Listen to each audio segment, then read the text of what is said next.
তো দেখো এরপরে আমরা লিখব হচ্ছে ল বর্ণ। সবাই একটু দেখো তো আগে, ল বর্ণের শুরুটা এদিক থেকে এইভাবে করে নিচ থেকে সোজা উপরে, পরে মাত্রা দেবে। প্রবাহগুলো দেখো এটা একটু উপরের দিকে যাবে, আবার দেখো এইভাবে নিচে আসবে, নিচ থেকে সোজা উপরে, পরে উপরে মাত্রা দেবে। আমি আবার দেখাচ্ছি, এইভাবে করে নিচ থেকে সোজা উপরে।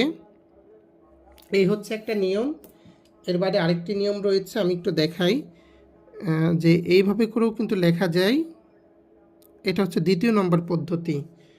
খেয়াল করো, অনেকে যারা না পারো তারা এইভাবে করে লিখতে পারো, কিন্তু প্রথম পদ্ধতিতে লেখাটাই শ্রেয়, ভালো হবে, কারণ এটা টানা হাতের লেখার ক্ষেত্রে এটাই দ্রুত লিখতে পারবে।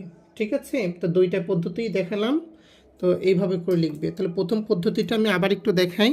এটা এদিক দিয়ে নিচ থেকে সোজা উপরে যাবে, তারপরে মাত্রা দেবে। লেখো সবাই, এটা লেখো। আমি দুইটা নিয়মই দেখিয়েছি, তোমরা লেখো সবাই মনোযোগ দিয়ে।